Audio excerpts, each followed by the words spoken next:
I'm Barak, and I'm going to present you today with a new and disruptive model of banking, and we call it Neema. This is John. John is a 28-year-old Filipino migrant worker working in the UK. And this is how John saves his money today. Under the mattress, this is how he sends money back home. He needs to use costly services such as Western Union with a lot of hidden fees, and they're very cumbersome. John is not happy with his current situation. There's theft, it's expensive, inconvenient to store money like this and send it back home, and he just feels like a second-rate citizen. Now, John is not alone. There are 2.5 billion people on this globe who do not have a bank account. Out of them, nearly 200 million are migrant workers. The reasons that traditional banks, do not address those people is because of their very heavy regulatory structure and their cost structure, which is just too expensive to offer banking services for people like John. An average migrant worker saves each year $2,600. He sends home an additional $2,300 every year.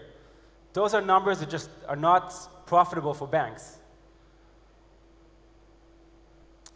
But if you look at the multiples, you get that migrant workers, just like John, save each year $500 billion, and they send home an additional $440 billion.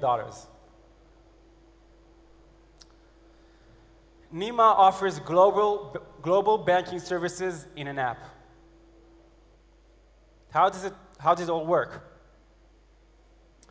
You open your app, your Neema app, and you see a nearby cash-in location. You buy a scratch card in the same manner you would top up your cellular account today. This is a very familiar model for those people. Enter the scratch code, and boom, you have the money safely digitized and stored in your Neema account. In 3 to 5 business days, you receive a Neema debit card that you can use in any location where you'd use a normal Visa card. You can use it to withdraw funds from an ATM, and very importantly, you can pay your bills online. It's a big pain point for migrant workers today because they live among us and they need to pay their bills, but they don't have a bank account or a debit card, so it's a big problem for them, and we solve it. In addition, John wants to send the money back home to his family. That's the reason he came here, actually, after all. So he just selects the family member from the Neema address book, chooses a cash-out method. He can send the money to a bank account in the Philippines. He can arrange a cash pickup or even a door-to-door delivery in like a carrier that will bring the funds to his family back home. We already have those cash-out solutions in the Philippines in place, and we can also load a local e-wallet that's called G-Money. And boom, John's family received the funds, and John gets a notification in the Neema app that the funds were arrived safely. So how can we do it? How can we do something that banks cannot do? We use Bitcoin, a new financial technology that has light or no regulation and is an open source and free technology. So all the heavy expenses that a regular bank must incur, like branches and tellers and all IT and servers and regulation, we get it for free because we use Bitcoin in our backend. Again, it's a very important point to emphasize. Bitcoin is the backend technology of Neema.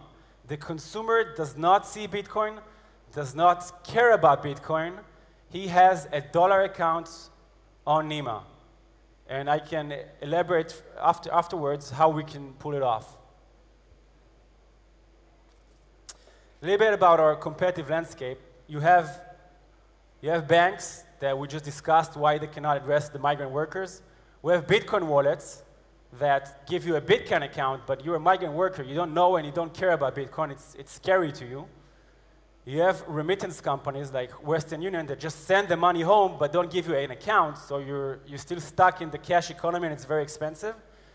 You have local e-wallets like Gcash in the Philippines or M-Pesa in Kenya, but they are localized. So once you leave Kenya or the Philippines, your M-Pesa account is worth nothing and you cannot send the money internationally. And finally, you have the new e-wallet solutions, like the new iPhone would have an e-wallet, this is what they say, but those e-wallets still require you to have a bank account and a debit card to link to the e-wallet, so you don't really solve the problem of the migrant workers.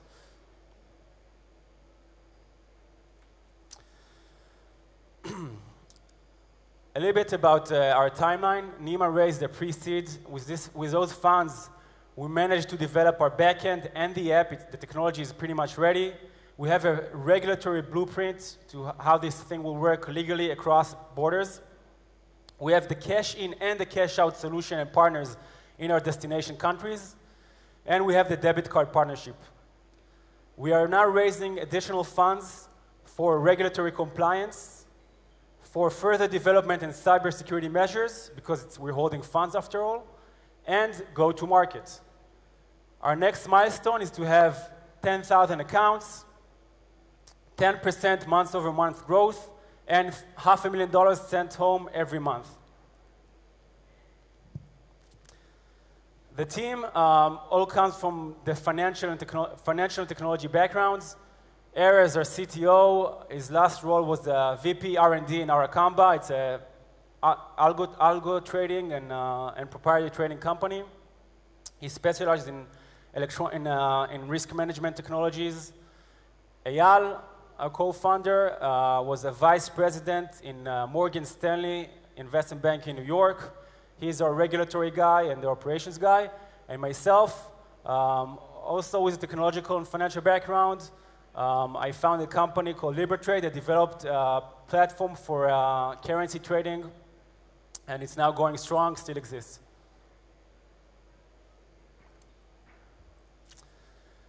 Neema is all about empowerment, convenience, and free banking. We'll monetize later on using premium banking services. We invite you to own your money and to contact us, of course. And that's pretty much it. And now, sometimes you also need to have luck. So this is a tweet from Bill Gates this morning. Okay, I promise I didn't pay him. He says this morning, how do we help 2.5 billion people escape poverty? Getting them banking services is a start. So I'm happy to stand here today and say that we have this start, and it's called Neema. Thank you very much.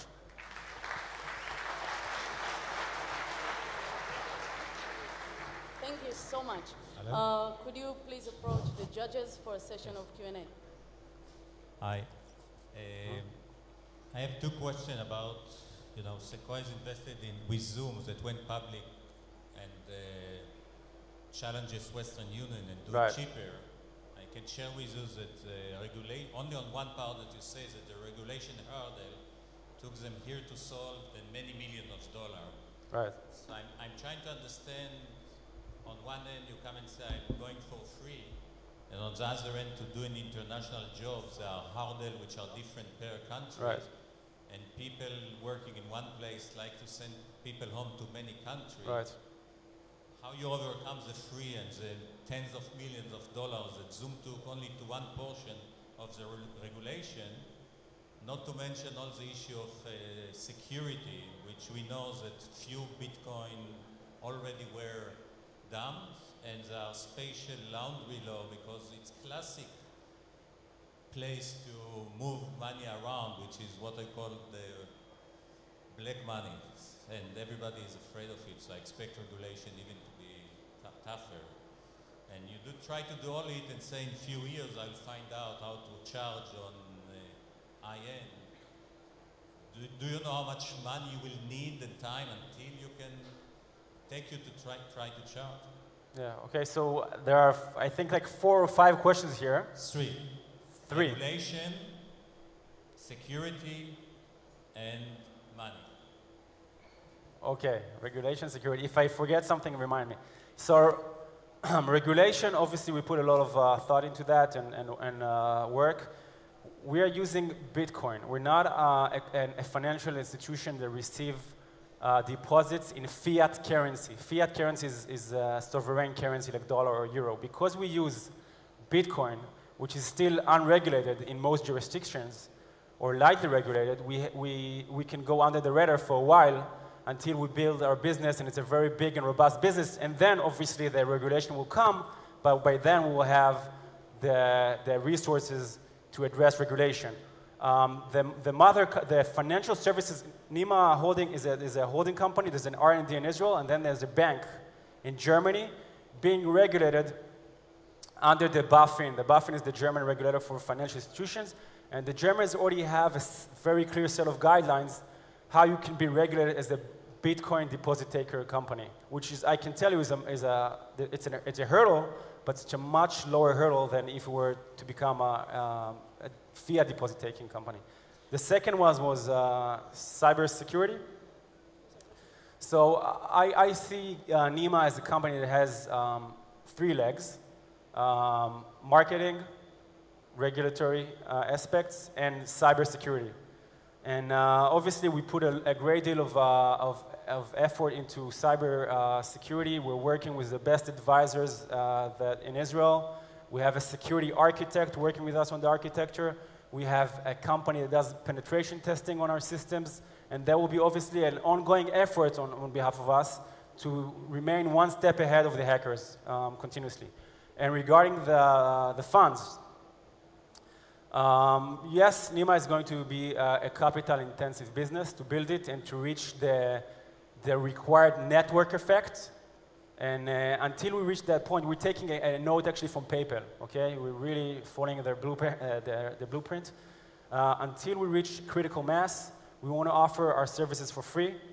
We see that as a marketing expense.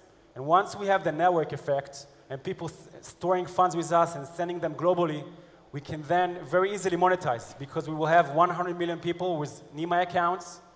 And now if we want to have a loan, we can offer that loan. If we have insurance, we can offer insurance. The question was how much money will take you to arrive to 100 million users. That's a question. Just a number. Right. So we're actually taking it one step at a time. The first milestone is to have those first couple of tens of thousands of users, okay? That would take us around $2 million.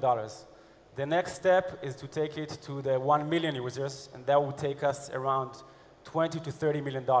And then beyond that, there will be a heavy private equity or even an IPO round capital markets that will finance the next stage. Okay, we're up, I'm sorry. One question and a short answer? Okay. Sorry. I have a more fundamental question in terms of the market landscape, because this is basically a remittance business, a money transfer business. Actually, I disagree. I'm sorry. There's a market here for saving accounts. Those people are now saving the money under the mattress. It's $500 billion, okay? So we allow you to digitize your funds and store them. And as a use case, as a go-to-market strategy, we also allow you to send part of those funds back home. But I do not define Neema as a remittance company. We're a financial services company. It's a very important distinction. Okay, go on, sorry.